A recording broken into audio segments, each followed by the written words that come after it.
Good morning. Shri કન્યા પ્રાથમિક વિદ્યાલયમાં આપનું સ્વાગત છે. તો ચાલો આજે આપણે જોશું ધોરણ 6 ની અંદર વિષય છે સામાજિક વિજ્ઞાન અને પાઠ છે 8મો, જેનું નામ છે ભારત વર્ષની ભવ્યતા. તો આપણે ભારત વર્ષની ભવ્યતા વિશે જોતા હતા કે ભારતની ભવ્યતા કેવી છે, શું છે. તો આપણે આના પહેલાંના લેક્ચરમાં વાત કરી રહ્યા હતા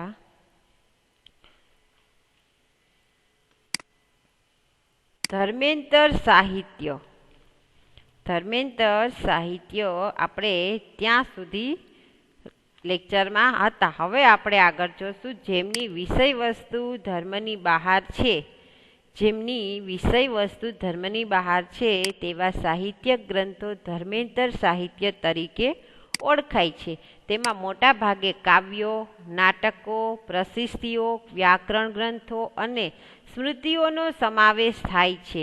આ સ્મૃતિઓ એ ભારતના કાયદા ગ્રંથો છે, જેમાં મનુસ્મૃતિ, યાજ્ઞવલ્ક્ય સ્મૃતિ અને નારદ સ્મૃતિનો સમાવેશ થાય છે. કૌટિલ્યનું અર્થશાસ્ત્ર પણ કાયદા ગ્રંથ છે.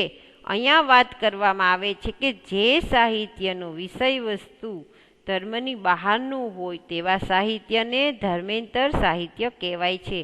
ધ્યાનથી સાંભળો કે જે સાહિત્યનું વિષય વસ્તુ ધર્મની બહારનું હોય તેવા સાહિત્યને ધર્મેન્દ્ર સાહિત્ય કહેવાય છે. તેમાં શું આવી જાય છે તો કે તેમાં કાવ્યો, નાટકો, પ્રશસ્તિઓ, વ્યાકરણ ગ્રંથો અને સ્મૃતિઓનો સમાવેશ થાય છે. સ્મૃતિઓ ભારતના કાયદા ગ્રંથો છે. સ્મૃતિઓ જે છે ને એ ભારતના કાયદા ગ્રંથો છે. તેમાં શું આવી જાય છે તો કે તેમાં મનુસ્મૃતિ, યાજ્ઞવલ્ક્ય સ્મૃતિ અને નારદ સ્મૃતિનો સમાવેશ થાય છે. ચાણક્ય એટલે કે કૌટિલ્યનું અર્થશાસ્ત્ર એક પ્રખ્યાત કાયદા ગ્રંથ તરીકે પણ ઉભરી આવે છે. ત્યાર પછી આપણે આગળ જોશું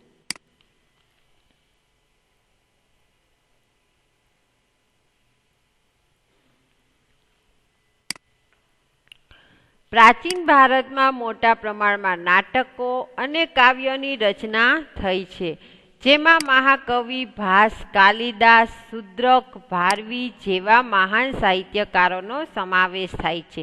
આવા અગત્યના મહાકાવ્યો અને નાટકોમાં અભિજ્ઞાન શાકુંતલમ, રઘુવંશમ, મેઘદૂતમ, કિરાતાર્જુનીયમ, સ્વપ્નવાસવદત્તમ અને મુચ્છકટિકમ વગેરેનો સમાવેશ જોવા મળશે. કે મહાકવિ કાલિદાસ, ભાસ, શુદ્રક, ભારવી વગેરે સંસ્કૃતિ સાહિત્યના મહાન સાહિત્યકારો હતા. આમાં અભિજ્ઞાન શાકુંતલમ, રઘુવંશમ, મેઘદૂતમ, કિરાતાર્જુનીયમ, સ્વપ્નવાસવદત્તમ અને મુચ્છકટિકમ પ્રખ્યાત મહાકાવ્યના નાટકો છે. આ જે આપણને નામ આપેલા છે એ મહાકાવ્યો અને નાટકો વિશે જણાવવામાં આવ્યું કે ત્યાર વખતમાં પણ આવા મહાકાવ્યો અને નાટકો હતા. દક્ષિણ ભારતમાં એક વિશિષ્ટ સાહિત્ય જેને સંગમ સાહિત્ય કહેવામાં આવે છે. તેની રચના ઈસવીસનની પ્રથમ ત્રણ સદીઓમાં થઈ હતી.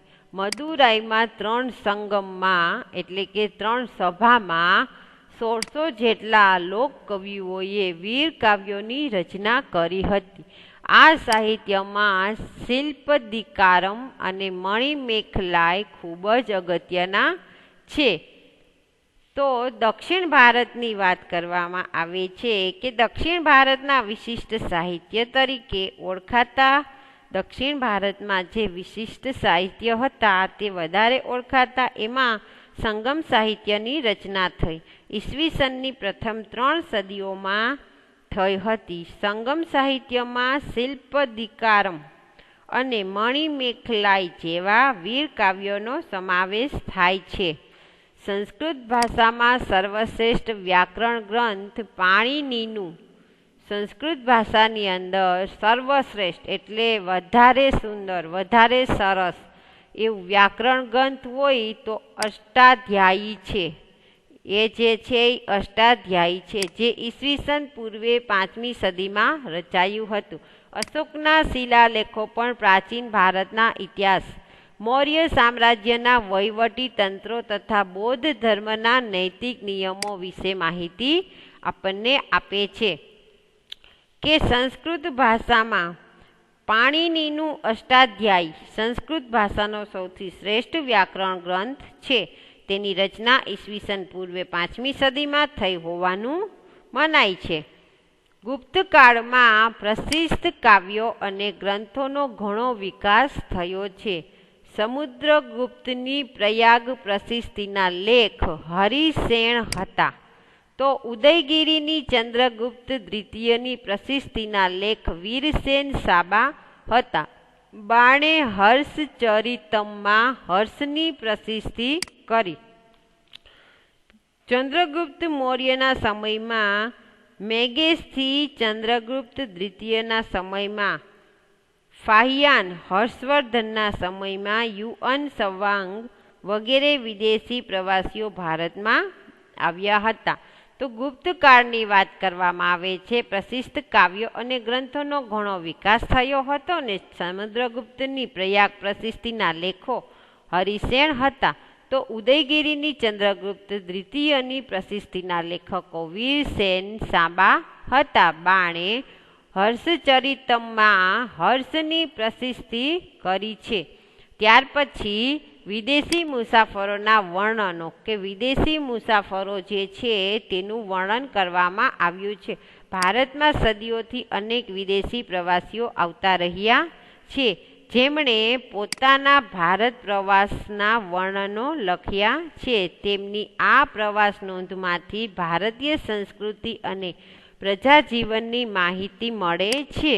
આવા મુસાફરોમાં ચંદ્રગુપ્ત મૌર્યના દરબારમાં રહેલા ગ્રીક એલ્ચી મેગેસ્થનીસ ખૂબ જ અગત્યના છે.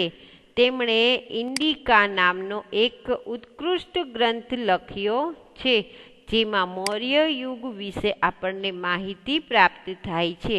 એ જ પ્રમાણે ગ્રીક નાવિક ટોલેમીએ ભૂગોળ વિશે લખેલા ગ્રંથમાં ભારતના બંદરો વિશેની માહિતી પણ મળે છે. ચંદ્રગુપ્ત દ્વિતીયના સમયમાં આવેલા ચીનના મુસાફરો ફાહિયાને અને સમ્રાટ હર્ષવર્ધનના સમયમાં આવેલા ચીની મુસાફરો યુઅન સવાંગે તત્કાલિક ભારતીય સમાજ જીવનના શાસકો અને સંસ્કૃતિની અદ્ભુત ચિત્રણ કરેલું તમને અહીંયા જોવા મળશે. કે ચંદ્રગુપ્ત મૌર્યના સમયમાં મેગેસ્થનીસ, ચંદ્રગુપ્ત દ્વિતીયના સમયમાં ફાહિયાન અને હર્ષવર્ધનના સમયમાં યુઅન સ્વાંગ વગેરે વિદેશી પ્રવાસીઓ ભારતમાં આવ્યા હતા અને આ જે છે એ પુસ્તકની રચના, ગ્રંથોની રચના કરી હતી. ત્યાર પછી આપણે આગળ જોશું વેપારીઓ. તો વેપારીઓમાં નવો માર્ગ.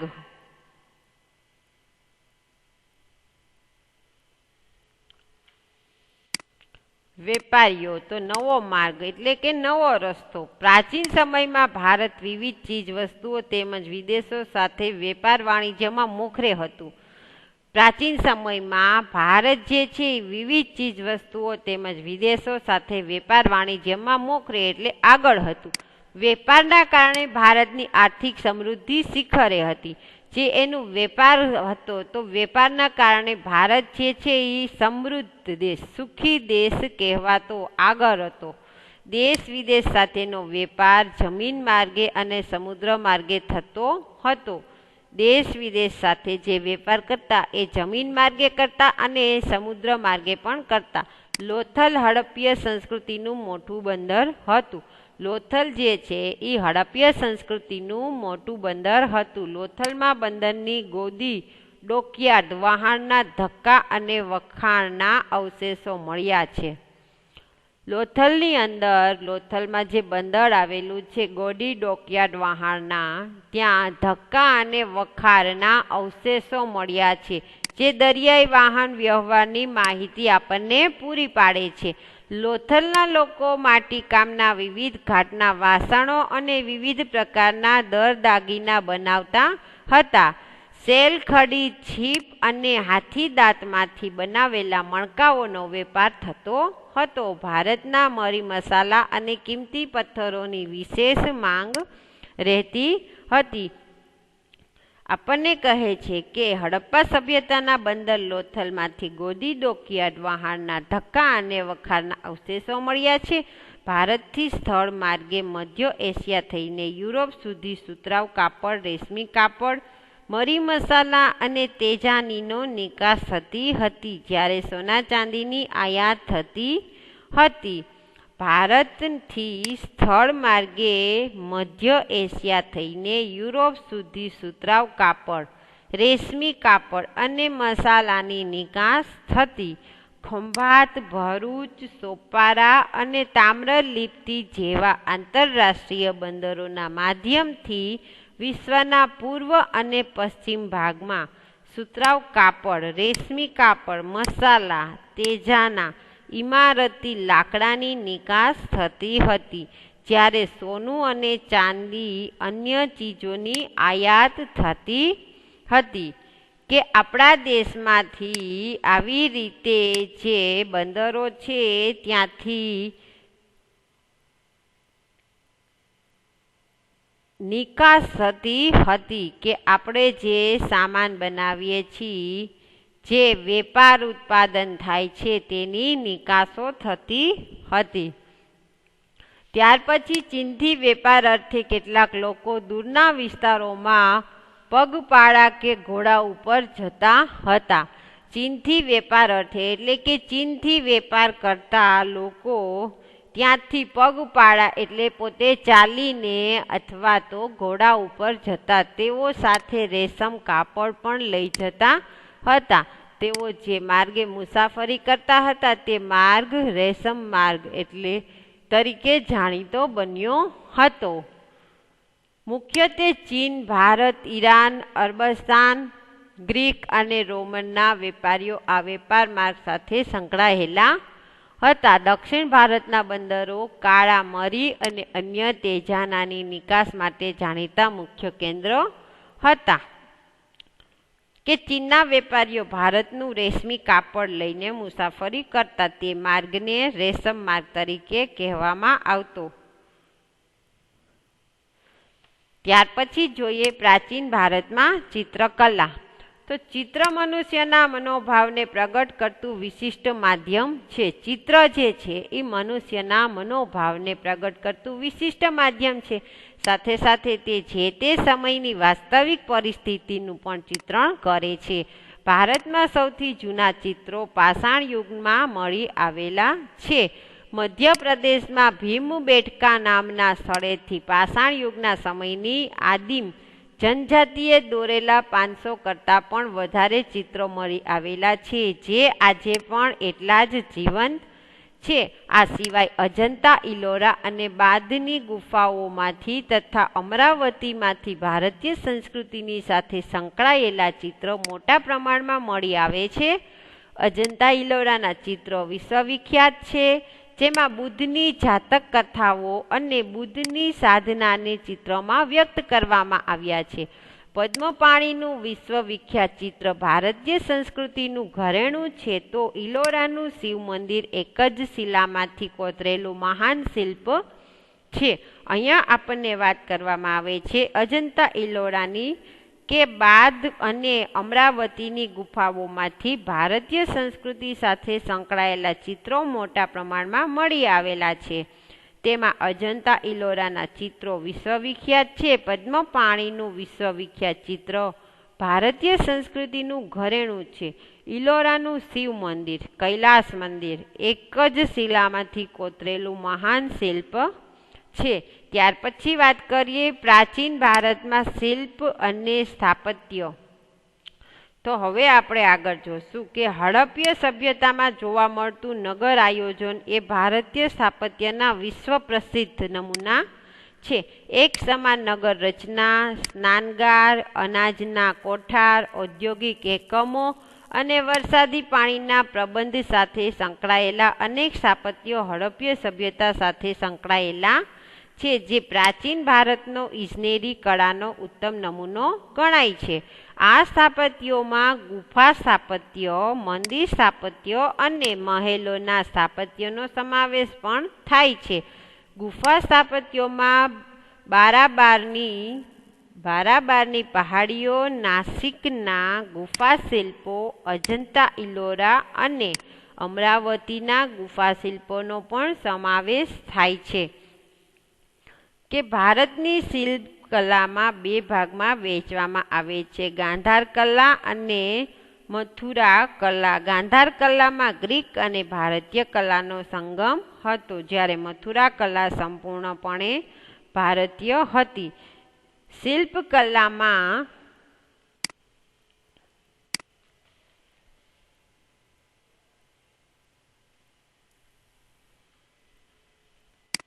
શિલ્પકલામાં મૂર્તિકલાનો ભારતમાં પૂર્ણપણે વિકાસ થયો હતો. કે શિલ્પકલાની અંદર મૂર્તિકલા જે છે એ ભારતમાં પૂર્ણપણે બનાવાતી હતી. મૂર્તિકલામાં બે કલા શૈલીઓ પ્રાચીન ભારતમાં પ્રચલિત હતી. કે બે કલા શૈલીઓ પ્રાચીન ભારતની અંદર પ્રચલિત જોવા મળતી. ગાંધાર કલા જે ગ્રીક અને ભારતીય કલા શૈલીનો સંગમ હતી ને ઉત્તર પશ્ચિમ ભારતમાં અફઘાનિસ્તાનમાં આવેલા તક્ષશિલા અને ગાંધારમાં આ કલા શૈલીના અનેક નમૂનાઓ જોવા મળ્યા છે. તેમાં બુદ્ધની મૂર્તિઓ મોટા પ્રમાણમાં બની હતી. બુદ્ધની વિશાળ પ્રતિમાઓ આ કલા શૈલીમાં બામિયાન અને ચારસડામાં જોવા મળે છે. કે ગાંધાર કલા જે છે એ ગ્રીક અને ભારતીય કલા શૈલીનો સંગમ હતી. એમાં જોવા મળતું હતું.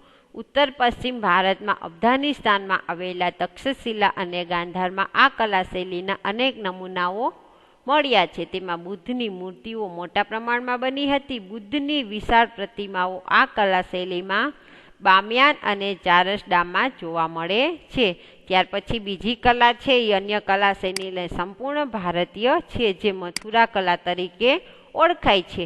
તેમાં પણ સૌપ્રથમ બુદ્ધની મૂર્તિઓ બની. ત્યારબાદ મથુરા કલા શૈલીમાં હિન્દુ દેવી દેવતાઓની મૂર્તિઓ બનવા લાગી. એમાં અમરાવતી, અજંતા, નાસિક, સારનાથમાં પણ મૂર્તિકલાના નમૂના પ્રાપ્ત થયા છે. તો આ જે આપણે વાત કરીએ તે બૌદ્ધ ધર્મના સ્થાપત્યના સ્તૂપ ભારતની શિલ્પકલાને બે ભાગમાં વહેંચવામાં આવેલી છે. એક તો ગાંધાર કલા અને બીજું છે મથુરા કલા. તો ગાંધાર કલામાં ગ્રીક અને ભારતીય કલાનો સંગમ જોવા મળે છે, જ્યારે મથુરા કલા છે એ સંપૂર્ણ ભારતીય કલા છે. ત્યાર પછી આપણે જોઈશું સ્તૂપ. તો સ્તૂપો અને વિહારો. બૌદ્ધ ધર્મના સ્થાપત્યમાં સ્તૂપ, ચૈત્ય અને વિહારોનો સમાવેશ થાય છે. ગૌતમ બુદ્ધના નિર્વાણ બાદ તેમના જીવનની યાદગીરી રૂપે સ્તૂપ નિર્માણ શરૂ કર્યું. સૌપ્રથમ વજ્જી સંગમમાં આ સ્તૂપનું નિર્માણ થયું. સૌપ્રથમ જે ગ્રંથ છે વજ્જી સંગમ નામનો, તેમાં આ સ્તૂપનું નિર્માણ આલેખન કરવામાં આવ્યું. સ્તૂપ એટલે નાના ગુંબજ આકારનું અંડાકાર સ્થાપત્ય. નાના એટલે કે ઈંડા જેવા આકારનું સ્થાપત્ય, જેમાં મધ્યમાં બુદ્ધના અવશેષોને દાબડામાં રાખવામાં આવતા અને બૌદ્ધ ધર્મીઓ ત્યાં ધ્યાન ધરતા હતા. આ અંડાકાર જે છે તેમાં મધ્યમાં એટલે કે વચ્ચોવચ બુદ્ધના અવશેષોને રાખવામાં આવતા હતા અને બૌદ્ધ ધર્મીઓ જે છે ત્યાં તે ધ્યાન ધરતા હતા. પછીથી સ્તૂપો ભારતમાં મોટા પ્રમાણમાં બનવા લાગ્યા, જેમાં અશોકનો સાંચીનો સ્તૂપ. ત્યાર પછીથી ભારતની અંદર મોટા પ્રમાણમાં બુદ્ધના સ્તૂપો બનવા લાગ્યા. એમાં એક તો છે અશોકનો સાંચીનો સ્તૂપ, બીજું છે લુંબિનીનો સ્તૂપ, ત્રીજો છે સારનાથનો સ્તૂપ. ખૂબ જ અગત્યના છે. આ ત્રણ જે છે એ ખૂબ જ અગત્યતા ધરાવે છે. અશોક પછીના સમ્રાટોએ પણ સ્તૂપ નિર્માણની પરંપરાને જાળવી સાંચીના સ્તૂપ ફરતે કષ્ટ નિર્માણ કરવાનું કાર્ય શુંગ વંશના રાજાઓએ કર્યું. કનિષ્કે પુરુષપુર એટલે કે પેશાવરના એક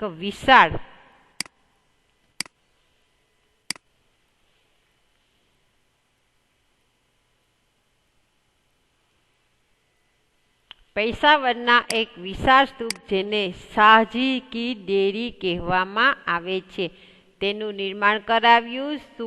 સ્તૂપની આસપાસ પ્રદક્ષિણા પથ હોય છે. ચૈત્યો પણ પછીથી બૌદ્ધ કલાનું બહુ જ મોટું કેન્દ્ર બન્યા. ચૈત્યો ગુફાની જેમ પર્વત કોતરીને બનાવવામાં આવતા ચૈત્યોમાં ગુફામાં જ હારબંધ સ્તંભો, દરવાજા, વિશાળ પ્રાર્થના મંડપ વગેરે કોતરીને તેને મંદિરોના આકાર આપવામાં આવતો તથા પ્રાર્થના ગૃહ તરીકે તેનો ઉપયોગ થતો. સ્તંભો ઉપર બારીક કોતરકામ કરવામાં આવતું. અમરાવતી, ભજ અને કાલેરના ચૈત્યો વિશ્વવિખ્યાત થયા છે. બૌદ્ધ અને જૈન સાધુએ રહેવા માટે પર્વત કોતરીને ગુફાઓ બનાવવામાં આવતી અને તે સ્થળો વિહાર તરીકે ઓળખાતા.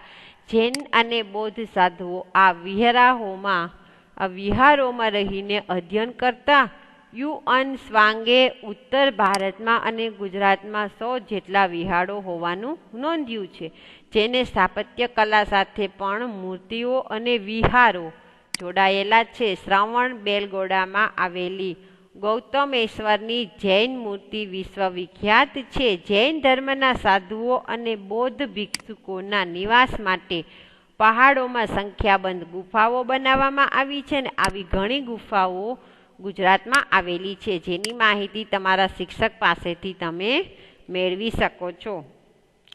તો અહીંયા વાત કરે છે જૈન અને બૌદ્ધ સાધુઓને કે બૌદ્ધ ધર્મના સ્થાપત્ય સ્તૂપ, ચૈત્ય અને વિહારોનો સમાવેશ થાય છે. સ્તૂપ એટલે નાના ગુંબજ આકારનું અંડાકાર એટલે કે સ્થાપત્ય.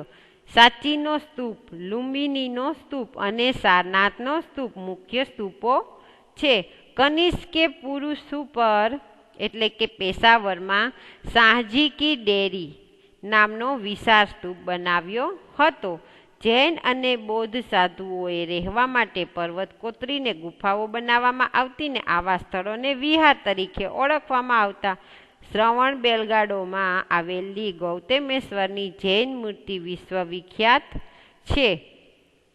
પ્રાચીન ભારતમાં ત્યાર પછી આપણે જે શિક્ષણનો વારસો છે એ આના પછીના નેક્સ્ટ લેક્ચરમાં આગળ વધીશું.